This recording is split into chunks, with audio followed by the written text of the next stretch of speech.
I'm Richard and I'm dying. And I thought I'd tell you my story. I work in financial services, and one of my favorite clients, their headquarters is in Brussels. And if you go into the men's toilets in their offices in Brussels, in front of each men's urinal is a sheet of A4. It's laminated for obvious reasons, and it has on it what's called their lessons from the loo. It's basically all the deals that went south where they've lost 20, 30, 40, 50 million, and the lessons that they've learned. So what I'd love to share with you is my lessons from the loo of life when it comes to money. I became a Christian when I was 16. For the first half of my life, first 20 years, God called me to be a professional actor.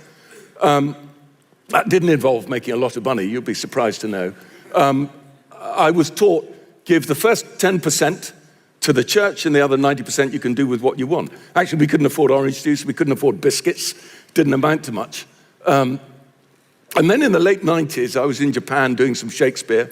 I'd been away from home for 5 months, and our third daughter was born, and I cried out to God for a way to earn a living that didn't involve living out of a suitcase.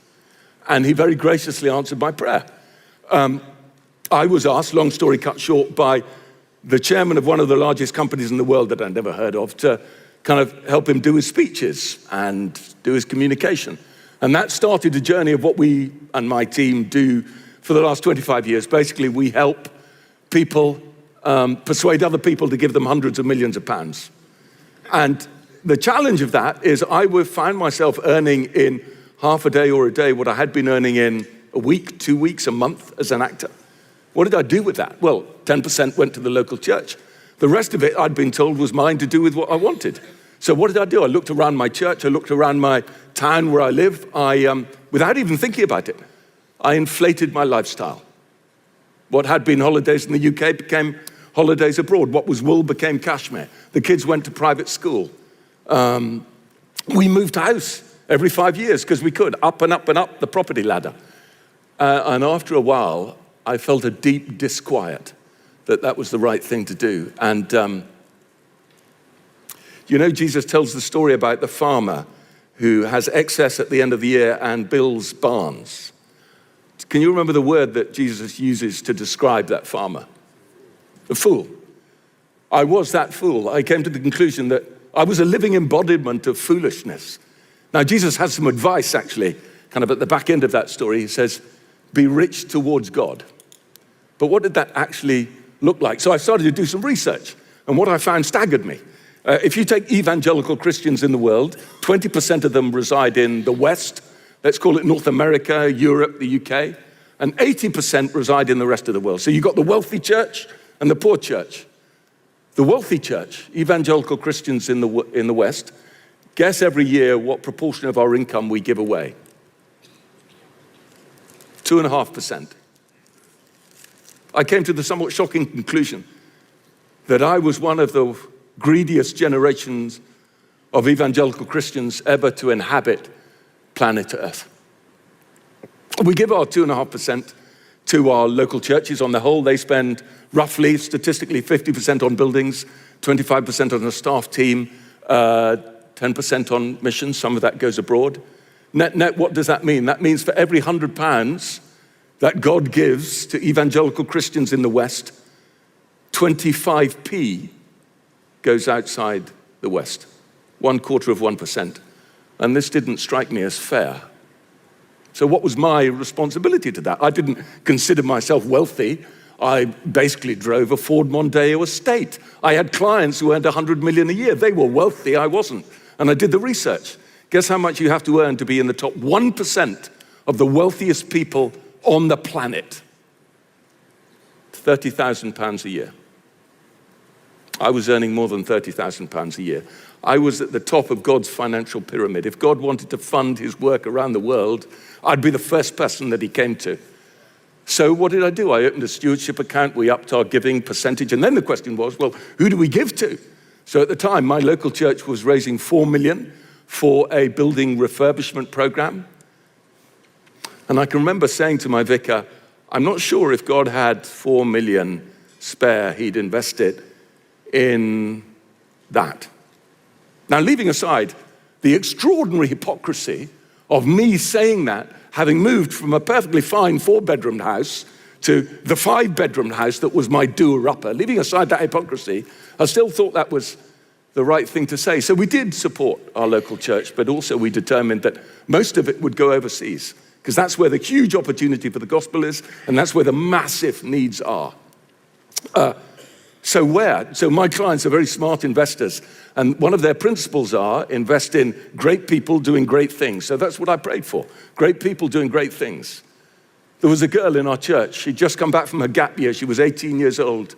She went to Romania, and in her gap year, she found 5- and 7-year-olds sleeping off the streets. So she started an orphanage in her gap year. She wanted money. There was money in our pot, in our stewardship pot. We supported her. Then my business partner took me to Uganda, to an orphanage there. I didn't want to go to Africa, frankly. The idea horrified me, but he dragged me there. He bribed me to go there. And what I found astonished me. I found couples who'd moved into the African bush. This was at the height of the AIDS crisis. Christian couples. And they built a house, and the house had 3 rooms. In the first room, they put 7 beds for the 7 orphan girls they adopted. In the second room, they put another 7 beds for the 7 orphan boys they adopted. In the third room is where they lived. And I suddenly had this epiphany. I'm not part of some irrelevant subculture of Christians in the UK believing weird stuff. I'm part of a global network of inspirational, extraordinary people doing amazing things. And they could do with my help. And I had enough money in the pot to help them. I can remember taking my daughter there, and we went on holiday to one of Uganda's national parks. It's beautiful. And when I was on holiday, I suddenly thought, I wonder if these kids have been on holiday in their own country. And I said to Sam, how much would it cost to actually take these 80 kids and their parents, community of 150 people, on holiday, probably the only holiday of their life, to one of their own national parks? And he gave me the number. Do you know what the number was? It was less than we would spend on a bog standard 2-week holiday in Europe for a family. And there was money in the pot. Jesus said something really interesting about money. He says, where your treasure is, there will your heart be. When I invested in that holiday, it gave me such joy, and it still does to this day. And the more I invested in his kingdom, the more joy I got, more than the joy of a new house, a foreign holiday, whatever it might be. And then somebody said, why don't you meet a man called Eric in Paris? We'll meet at a bistro. Never a hard thing to do, to have a meeting in a Parisian bistro. I went there and I said, Eric, what are you doing? He said, this was the beginning of the 2000s. I want to use the internet to convert the French. Good luck with that. How are you doing that? This was at the beginning of the internet, by the way. So my corporate clients were using the internet, but I hadn't met a Christian who was doing it. He said, I'm converting the gospel into like a 7-minute YouTube video called The Father's Love Letter. I'm then strategically using Google AdWords to draw people to watch it. And when they watch it, they can click on a link if they want to become a Christian. I went, that's smart. So what are you finding in terms of conversion rates? He said, for every 100 people who watch it, 4 people say they want to become a Christian. I went, that's extraordinary. And what's your vision? He said, well, I want to translate it into the other major languages. There are 30 of them. English, Spanish, Farsi, Japanese, Chinese, etc., etc. I went, how much would that cost? He gave me a number. There was money in our pot for it. And I'll tell you, I came out of that meeting and I'll tell you how I felt. Imagine, it's about 20, 30 years ago, you're in Harvard. Next door to you is a strange man called Mark Zuckerberg. And he wanders in one day and he said, I'm going to start this thing. I've got a weird name for it, Facebook, but I need some cash. And if you give me some cash, I'll give you shares in the business. If you knew then what you know now, what would you sell in order to get shares, be the first investor in Facebook? I would sell everything and wander around in underpants for a year. I'd persuade my parents to sell their home, cash in their chips. That's what I felt like. My mind space moved from, what's the minimum percentage I can get away with before God? And what is the most I can get for eternal treasure? Here's what I think. God pays us this is chocolate money. Can you see this? It's what you consume at Christmas. All the money we have this side of heaven is chocolate money. We can consume it, or when we invest it globally in what he's doing, locally, regionally, nationally, internationally, it becomes eternal treasure. And suddenly I was thinking, why should I spend 20 grand on a car when I can buy a bell banger for 5 and invest 15 for eternity? Long story cut short, I'll take you to 2005. Our marriage collapsed. I was feeling awful. What was my first response to that? I'll buy myself a holiday home. That'll make me feel better. I like the sea, I like golf, I'll get somewhere there. And then a friend rang me up and said, don't be stupid, Richard, you're self-medicating your pain. There are better things to do with the money. And there were. There's a devotional I love called God Calling. 2 old ladies, about 100 years ago, anonymous. When they prayed, Jesus spoke to them and they wrote down what he said. And every January the 5th, I'd read this. This is what Jesus said to them about money. Don't be afraid of poverty. Let money flow freely. I will let it flow in, but you must let it flow out. I never send money to stagnate, only to those who pass it on. Keep nothing for yourself. Hoard nothing. Only have what you need and use. This is my law of discipleship. I wanted to be brave. I wanted to be braver. I wanted to be like that. I wanted to live without a safety net. So I stopped paying into my pension fund, and I set my lifestyle, and then I determined to give whatever the excess was away to invest it in the kingdom. I wanted to do that, but it was terrifying. Every January, I'd feel the enemy say to me, Richard, because I'm self-employed, at the beginning of a year, my diary's empty. Every January, I'd feel the enemy say to me, you know, this is the year you get found out. You know, this is the year that nobody's going to ring you. And I'd felt Jesus saying to me, will you give me until Christmas, Richard? If you're on a park bench at Christmas, we can have a conversation. For 15 years, I was fearing that park bench, and I've got 15 of these paper diaries in my bedroom to prove that you cannot outgive God, that God meets your needs in every conceivable way. And that for me was really, really exciting to be part of that journey. And then I'll take you to 2014, Christmas Eve. I'm in a hospital in Watford, and a young man who looks like he's about 16, is actually a doctor, comes and kneels down, looks up into my eyes. That's never a good sign, is it? And he says, you've got cancer. We think you've got cancer. On January the 5th, I was with an oncologist and they confirmed it. My cancer was mesothelioma. It comes from asbestos. They reckon it comes from asbestos in old theaters, actually. And it's incurable. And they said, you've got about a year, 18 months to live. At that point, my son, who was in the meeting, had his laptop open. He said, Dad, I found it. I said, what have you found? He said, I found a mesothelioma joke.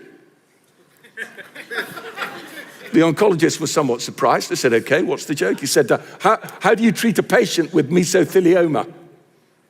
As best as you can. Anyway, memorable moments.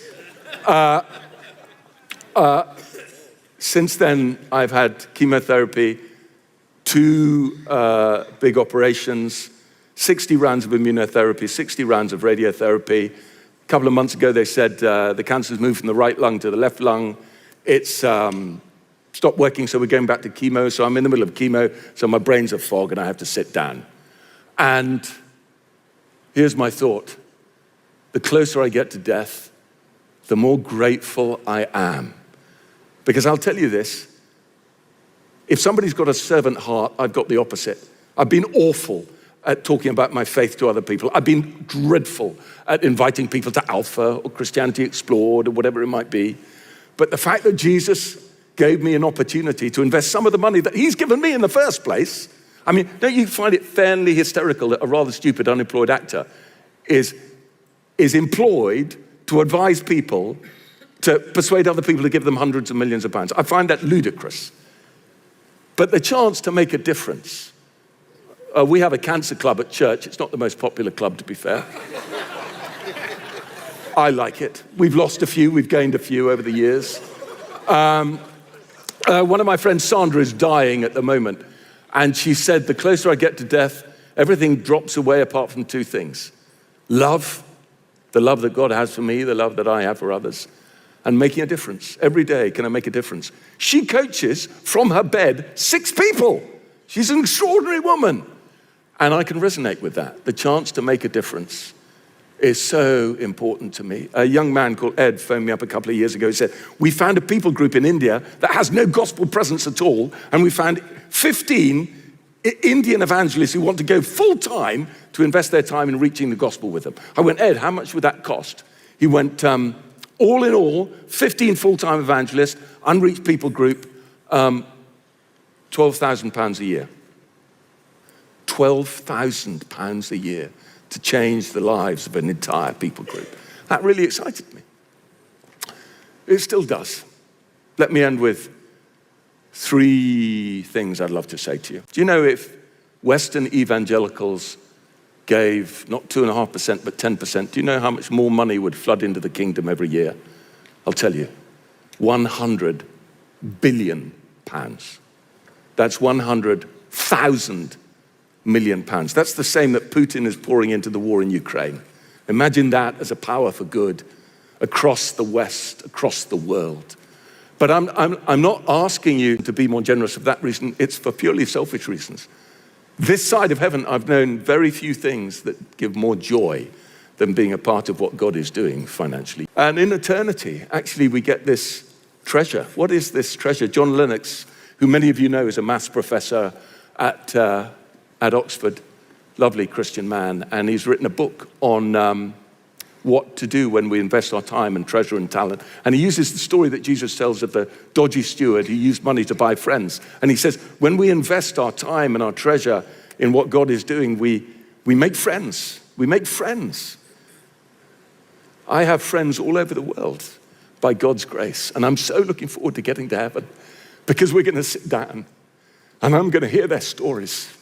And the fact that I've been able to play some tiny, tiny, tiny minuscule part in their stories thrills me now, and I know will thrill me then. I hope that's part of my treasures. One of my great heroes in life is a man called George Muller. For those of you who don't know, George Muller was a Victorian German gentleman who God called to move to Bristol, and God called to look after orphans.